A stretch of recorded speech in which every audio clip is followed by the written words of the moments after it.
Welcome to the recap of Pulp Cthulhu Blackheart Crucible Session 16. As always, let me thank Juice at Master of the Game for hosting and playing, his partner in crime, Paula at Awkwardly Nerdy, Bill at RollStats, and the unholy trinity, Jason, Josh, and Isaiah. This session begins with the players picking up some much-needed equipment at the Armory. Boris gives Blac a neuralizer. They then head out to San Francisco to investigate a pastor at an underground church. Blac runs into an old flame, and Ethel manages to get herself invited to one of their meetings. And now for an important viewing note before we begin. If you are a small child, turn this off right away. Actually, don't turn it off. Just mute it and watch it on mute for the whole session. And all you parents out there, don't let your children watch. This is not safe for work. If you're at work, again, just mute it.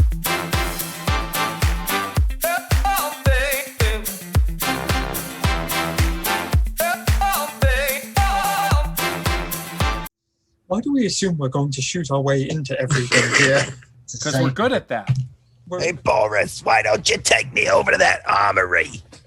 Oh, yes, Ethel, I will do this for you. Really use a new flak vest. And she'll like pull her flak vest that she had forever ago. Like, That is too soon, too early in the morning. And it's like just shredded.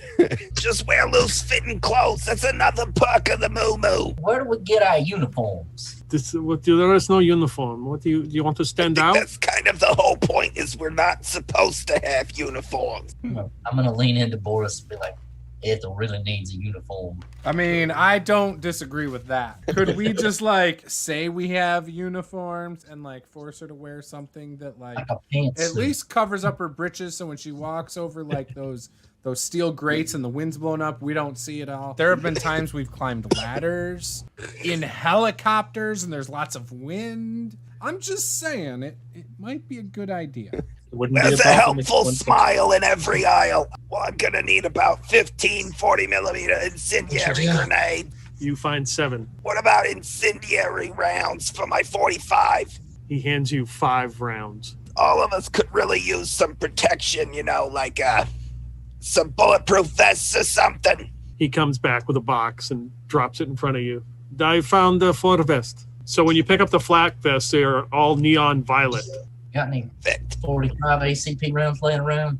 There's a box. One's missing. It's 49. I want an M16. That's going to be very difficult for you to conceal in San Francisco. No way. I'm going to wear baggy pants. All right. You find an M16. It only shoots on full auto. Does the safety work on it? No. Then it's not going in my pants. You find 8 magazines. Do you have anything like an Uzi or a MAC-10, something concealable? An Uzi. And how many magazines can I get with this? You find 11 magazines. The 11th one holds 30. Tranquilizer guns might be good. That way we don't have to start shooting people as soon if something goes down. How many? 4? Yeah, it'd be nice if each of us had one. Make sure it's that improved serum, though. That first shit you gave us sucked. 4 tranquilizer guns in neon orange. Boris also hands you guys all 4 flip phones. There is a 1-800 number in there that's like the main switchboard to the project. Oh, no. Good afternoon, Central Intelligence Agency. Not a 1-800 number. 3 hours of red tape later. Blac, let me speak to you for a second. Calls you over. Is this about this M16 on full auto? Oh, yes, of course, as he looks behind you at the rest of them. I'd like to listen into everything they're saying. I even did the dishes. I did today. I did them all without being asked. I know this is just a roleplay Mustang, but in my head, it's mine. You make your way into the store as the little bell goes off. As you walk in, there are bins of records. There's a small little station to listen to something. Ooh, do they have Bad Company? 6 gun sound is our claim to fame, yeah. As soon as you walk in, you notice on the limited new selection shelf is the Bad Company 8-track. Yes. Well, I can just hear him say, Bad Company, I can't deny. We're totally rocking that in the Mustang. Excuse me, sir, are you Mr. Reed? Oh, no, I get that all the time. No, that's just the name of the store. I'm Frank. I'm looking for a Don't tell me you're not. Are you looking for the long play of Truckin? We're sold out. Boris, right? He sent you, and you want to know about what's been going on. He points diagonally across the street to a place called Golden Gate Salvage. I think that's where that church is. I think that's in the basement. I'm just seeing a lot of people show up kind of after hours. I mean, the place closes at like 8, and I see them coming after hours. There's not usually more than 4 or 5 at a time, so they just kind of come in waves. What gives you the impression that it's a church and not just a nightly gambling meetup or anything like that? Well, you see, most of the time they bring in somebody in that's like lame or something. They got like bad leg or the arm or something. They look sickly, and then they come out. Apparently they're good. They just ask for believers. I mean, there's really not I don't know. They really don't use a name. I've seen an ad posted on a bulletin board at the coffee shop down the street and said, looking for believers. I bet that CD store down the street has the Shrek sound. I can get that on CD. Well, I think first we should take a look at the coffee shop and see about the believer thing. See if they tell us to meet up anywhere or something like that. Yeah, you go up to the counter and buy some coffee and some donuts, and looks to be 4 or 5 people in here. There's about 10 or 15 tables. How strong is this coffee? It's got a lot of different flavors in it. If you were to ask for black coffee, that would completely confuse them, and it'd probably take them 15 minutes to get your order right. Yeah, can I just get some coffee, please? What kind, sir? Latte? Cappuccino? Macchiato? Espresso? A normal coffee. So an Americano? Sure. Black, please. Sir, we call them African Americanos here. That's what Silas would ask for. What kind of milk? We have almond, soy, oat, macadamia, cow, dog, rat, hamster. No milk. Yeah, it's going to take them a while before they can get that correct.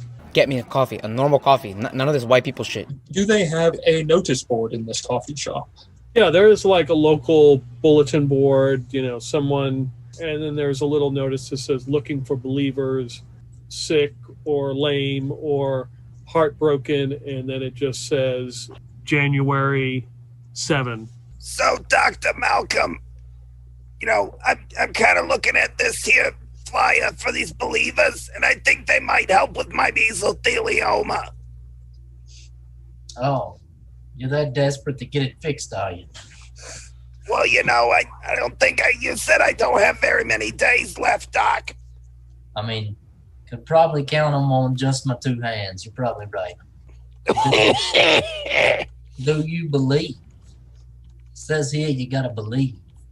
I'll believe in anything at this point. Do you believe in life after love? Truckin', got my chips cashed in, keep truckin'. Like looking around the coffee shop, kind of like out of the corner of my eye, do I see anybody that looks like they're taking interest, or? Do you notice somebody reading some sort of novel or something, paperback book, and they just kind of stopped and they're kind of looking at you, taking an interest in what you're saying? Only they told us where to go, Grandma, then we might be able to save your life from this mesothelioma. I know. Doc over there told me I only got till the 9th. Oh, something's supposed to happen on the 7th. No, they don't say what. Maybe we should come back here on the 7th and see. We'll have to keep an eye out. No, Grandma, stop using your lungs. If only we could afford the oxygen tank. Oh, I Grandma. might make it till the 11th. No, Grandma, please, don't die. I love you. I know you'll have to take care of your 7 siblings all by yourself. It's gonna be all up to you, honey. Please don't die. I would hate to have to take care of all of them with only your inheritance. No. I know that 12 grand won't get you very far. I don't know what I do. Oh, me, oh, my. Gets up and puts his book in his pocket, and he walks over to you. He reaches in and he hands you a card. I heard about your predicament. Maybe this can help. Thank you so much. You're a saint. You really are. Thank you. My grandma means everything to me. Maybe this won't be Grandma's last meal after all. I don't know. She sounds like she's dying, man. I don't think she has a chance. How could you say that? Grandma, you're going to have to believe. That is your only hope. Believe. You're just a non-believer. That sounds like a bunch of Yogi talk to me.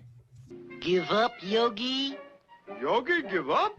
And as you look at it, at the card and the way the light hits it, you can tell that there is a dragon embossed on the back of it. It's got wings, but it is kind of like serpent-like almost. It's got a long neck.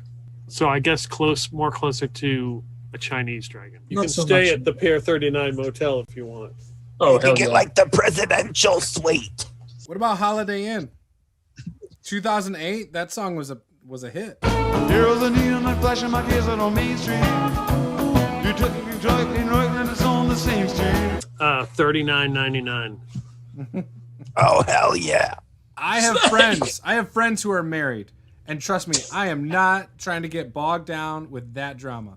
Single for life, baby. I'm working on this thing called Tinder, where you can literally go through and just swipe left and right. But we got to wait for the satellites to work again first. It's going to be my $1 billion idea. It's for all the guys like me, all the chicks like those ones in my book. We're set. We got this.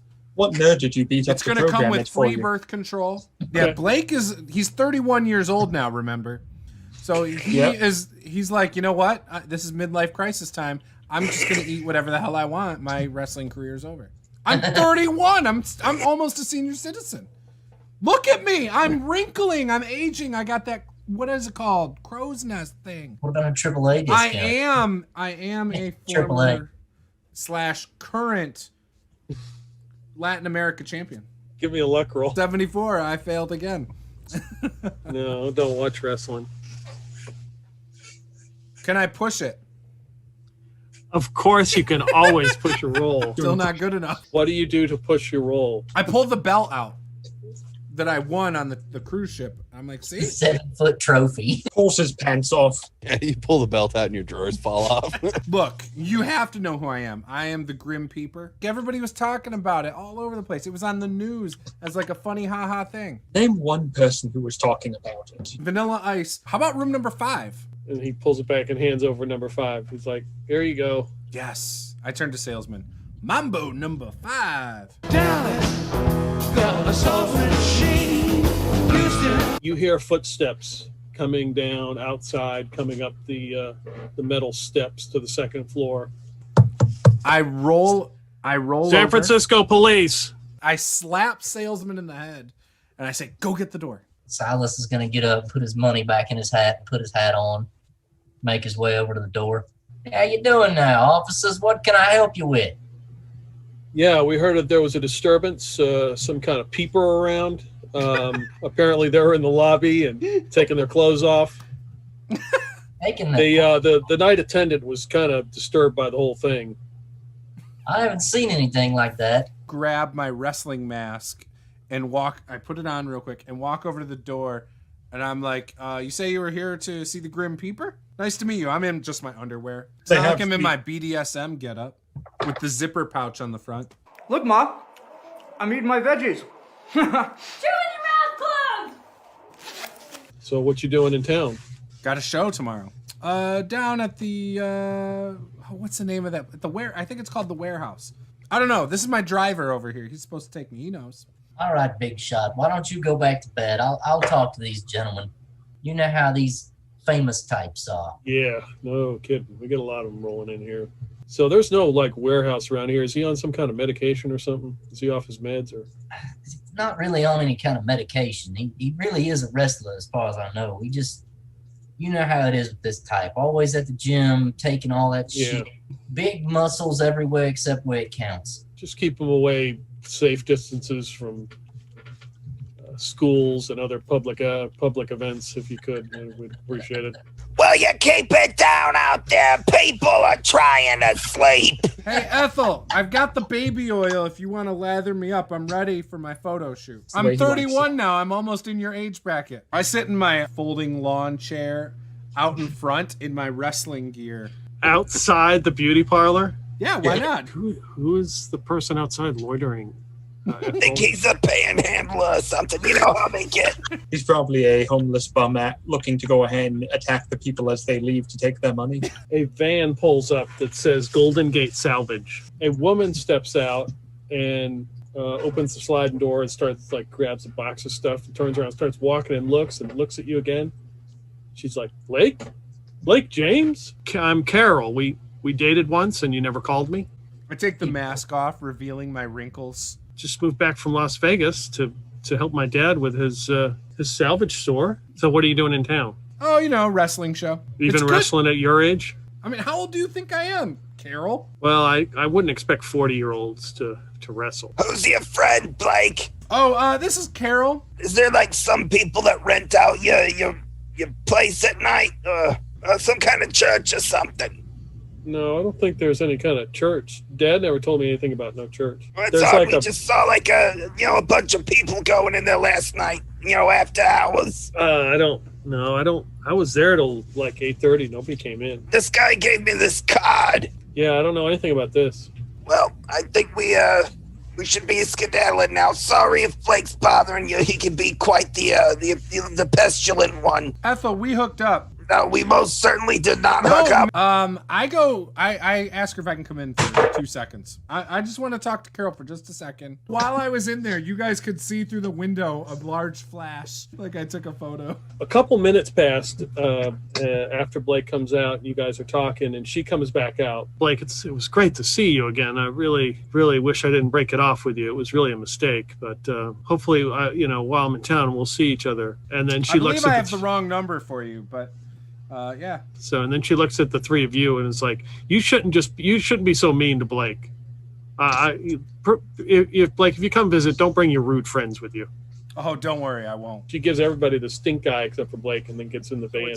At 7 o'clock, 1900, you see the salvage store lock up for the evening.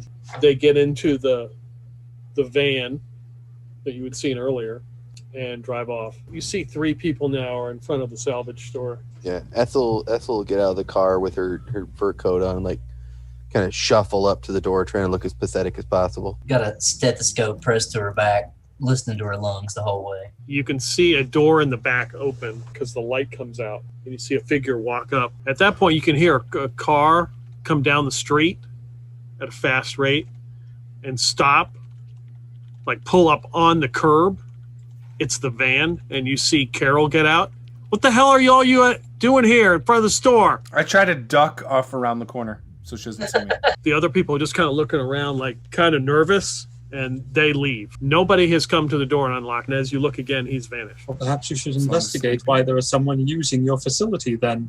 Or yeah, there was a guy inside you. There was a guy inside your store just a second ago. Good, then we'll find out. He was about to open the door. She reaches in and pulls out some keys and unlocks the door. There shouldn't be anybody inside. I'll duck down between some trash cans and just watch, try to be stealthy. Okay, you see Blake hiding in the trash. Blake, what are you doing? I was trying to see if anyone ran out the back door.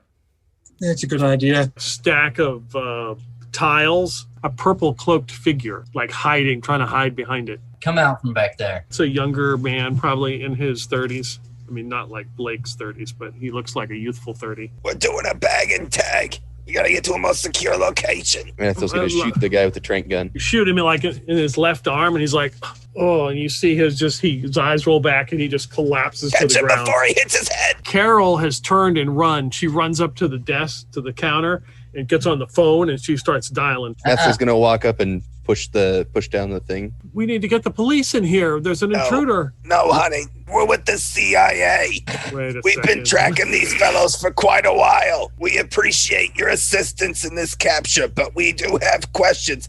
He's a terrorist. Just as you're running up to the front door, you're looking inside. All the lights are on.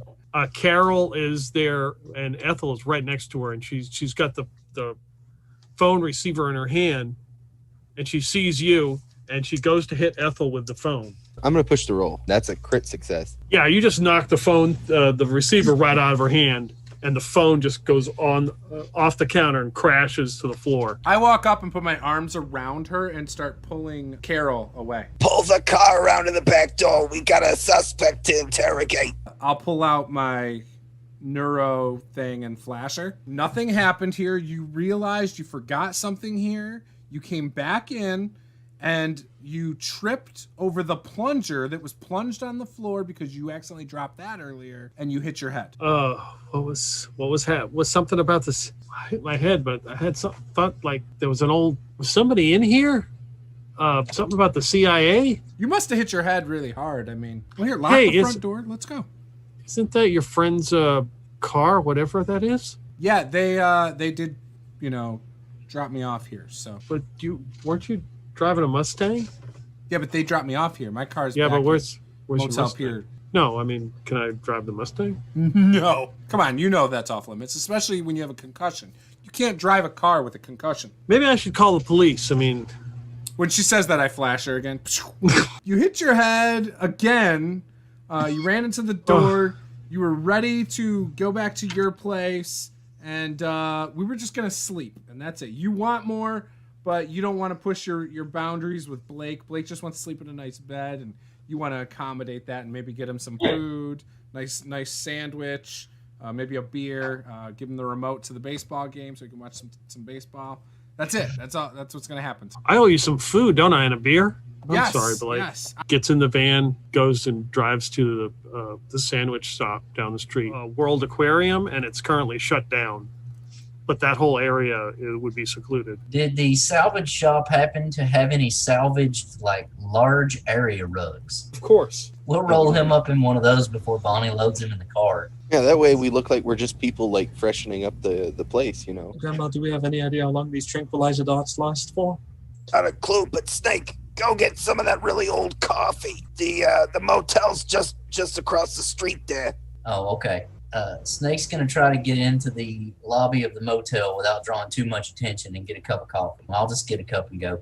Well, have a nice day. Is it the night clerk? Mm-hmm. Yeah. That's about all he's going to get out of Snake. Then he stands up as you're leaving and notices you leave. Did anyone see you come back, Snake? No. I mean, the clerk saw me get a cup of coffee, but I don't think that's going to rouse too many eyebrows. Snake, about 20 minutes pass. A San Francisco police car starts rolling through the parking lot and stops as it sees your vehicle, and they get out and start looking at it. Just lock the door again. We don't have to do anything. Stay away from the windows. Runs in, gets you 2 sandwiches. Turkey Tom from John Jimmy's.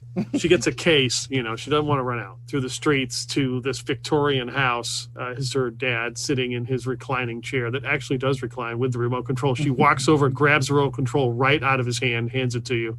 Says, Dad, you're going to have to move. Blake needs to sit here. I'm sorry, guess. Yeah, have a seat. This is a comfortable chair you got here. Yeah, I was just watching Jeopardy.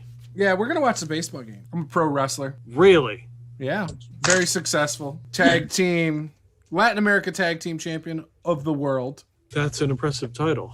Isn't it? Yeah, do you like wrestling? Yeah, I don't mind watching it. Okay, who's your favorite? I don't really have one. I mean, I reach into my bag and pull out an 8x10, quickly sign it, and hand it over, and I say, well, now you do. So I will flash the dad, and I will tell them...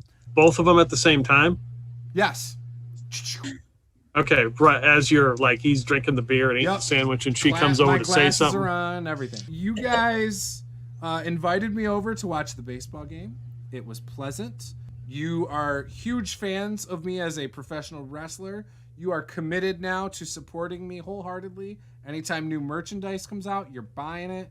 You're going to talk about me with everybody in the highest esteem possible for a pro wrestler. And you're going to let me borrow the van to take back to my car first thing in the morning. I can't believe you're in our house. We're so lucky to have you here, Blake. Oh, anything to make my fans happy. If you need to, obviously you need to use the van to get the van. Just consider it yours. Oh, and thank you so much. They hand you the keys. It's yours. Consider well, I don't want to keep it. I'll just take it back to my car. I'll leave it there. It'll be fine. Is there anything else you need? No, I think I'm okay. I mean, just a blanket because I'm going to sleep in this recliner tonight. And he hands you a purple cloak to put over you, and they go into their rooms. You hear the doors close. When those doors close, I sneak out and drive the van off. After I get a couple blocks away, though, I get out, leave it, parked on the side of the road, and I go through an alley and try to come out on the other side and call my friends on the cell phone. You don't have our phone numbers. We didn't share them. Fine. I call Boris and tell him to patch me through to my friends. Okay, how is mission going, Blake? Great. I just went back to a girl's place. I got a couple sandwiches. 100% satisfied customer. Did I say I should have told you about neuralizer? No, make sure maximum one time. If you have to do it twice, make sure it's at least couple hours in between flashes. Why? What happens? You know, permanent injuries and things, you know. I may have just done it like 4 times with this chick in the course of like 2 hours, and her dad. There's a bad connection, Blac. I'm sorry. I call him back. Hello? Boris, you gotta forward me to Bonnie or Ethel or Slutface Snake Oil. I will patch you through. Thank you, Boris. You hear a faint noise of a cell phone going off in Ethel's purse. Grandma, turn it off, quick. Ethel's just gonna pull it out and snap it in half. Like, she doesn't need it anyways.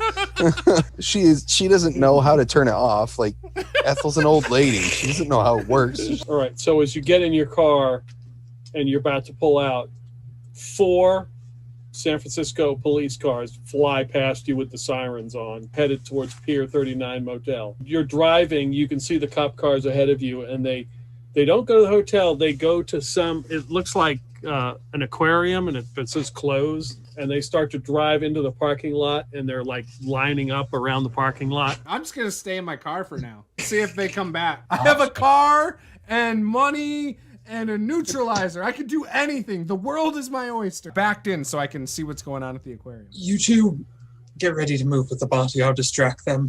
I'm going to sneak out the back of the building then. All right, here's what we'll do. We'll tie my lasso around his feet, around the rug, and we'll just drag him on his back. We'll just drag the rug, come on. Wait for my signal.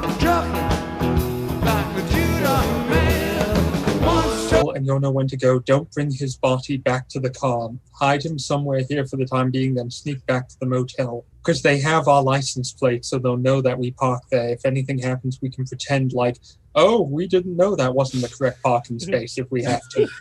I'm going to sneak over there, and then when I'm about 100 yards out, with easy access to an alley I can run through, I'm going to fire a burst of Uzi rounds at the cop cars.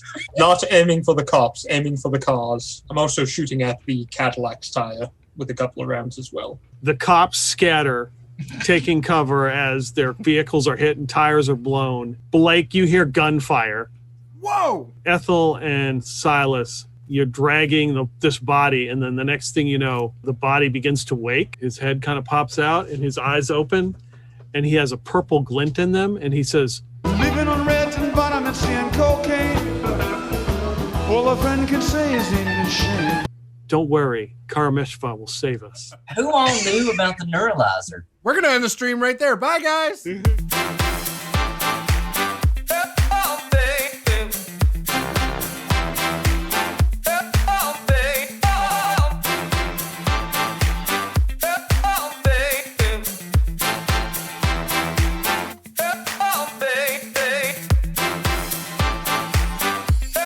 We're about as child-friendly as if you drove up a pedophile van that said free candy on the side. That's how inclusive we are for small children and large children. I have neighbors who watch this. Yeah, if I see a picture of Crab Rangoon, swipe right. Whoa!